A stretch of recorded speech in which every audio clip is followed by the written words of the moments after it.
Hello, my name is Norah, and I'm going to read Betty Buddy Wants to Go, written by Michael B. Kaplan, illustrated by Stephane Jorisch.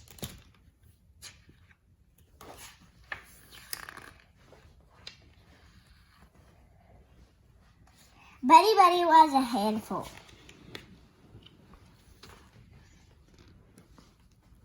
She knew this because at her very first soccer practice, when she picked up the ball and ran away with it, her coach said, "Betty Buddy, you are a handful."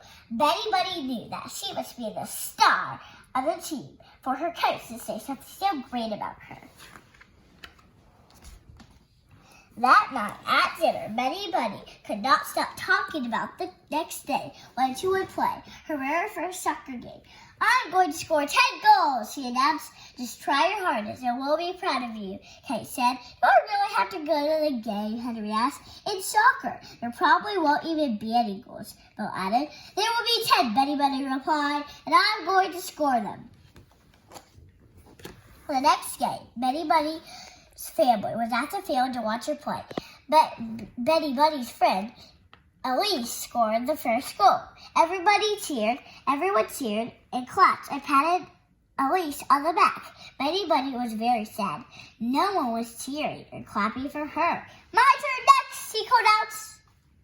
Betty Buddy tried her hardest to score a goal.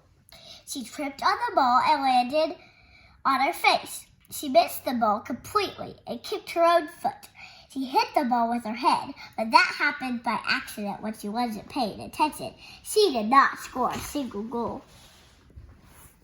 "I hate soccer," she yelled. "Soccer is yucky." She spent the rest of the game sitting on the ground and picking grass. After the game, Betty Buddy's mother said, "It was just your first game.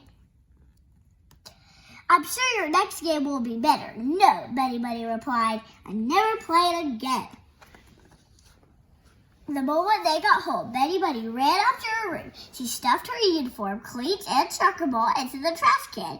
As she was pushing her soccer bench right out the window, her brothers and sister came into the room. "Don't quit soccer," Kate said. "Yeah," Henry added. "Mom and Dad said I can't play my video game until we try to talk you out of it.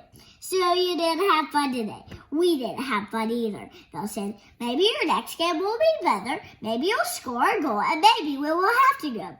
But you'll never score a goal if you quit now," Kate added. "You have to keep trying." Kate told Betty Buddy about the time she learned to ride her bike. It was hard at first, but she didn't give up, and soon she could ride a bike. Henry told her about the time he had trouble shooting spitballs. The first 3 spitballs missed the target, but he kept trying, and eventually he nailed Kate in the back of the head. Bill told her about the time he talked his little sister out of quitting soccer. At first, she didn't want to listen, but he kept trying until finally she agreed not to quit soccer. "Why did she agree?" Betty Buddy asked. "Because," Bill said, trying to think of a reason. "At the end of the season, she'll get a trophy no matter how bad she plays." Betty Buddy had never had a trophy. She said, "I want a trophy," she said, "but I also want a goal." "Then keep trying," Kate said. Betty Buddy dug her uniform out of the trash can. Betty Buddy tried her very hard to score a goal at her next game. "Kick the ball down," Kate shouted. "That's a good idea," Betty Buddy yelled to Kate.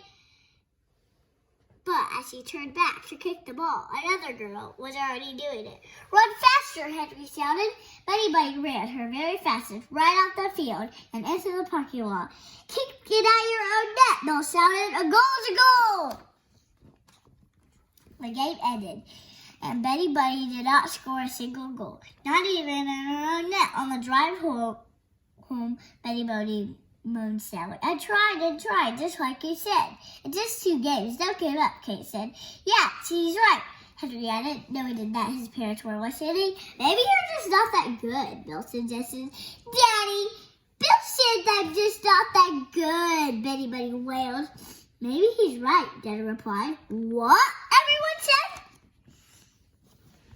That explains trying is important, but if you want to get good at something, you also have to practice. And since Bill is the one who realized that, he is going to help Betty Buddy practice soccer every day after school. Why can't I learn to keep my mouth shut? Bill said to himself. Maybe you need to practice, Betty Buddy suggested helpfully.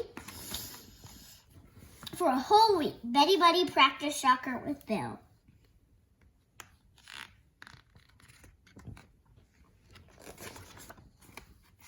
At her next game, Betty Buddy scored her very first goal.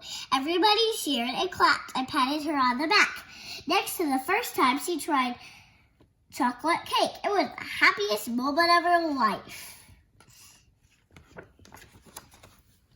You see, her mother told her, if you keep trying and if you practice, there's nothing you can't do. Betty Buddy felt good knowing there was nothing she couldn't do. And that's why, as they were getting into the car, she said, I want to drive home. Betty Buddy, said her mother. Her mother said, laughing, you can't drive a car. Betty Buddy realized her mother was right. Yeah, she said, I have to practice first. I hope you enjoyed the book. Betty Buddy Wants a Goal.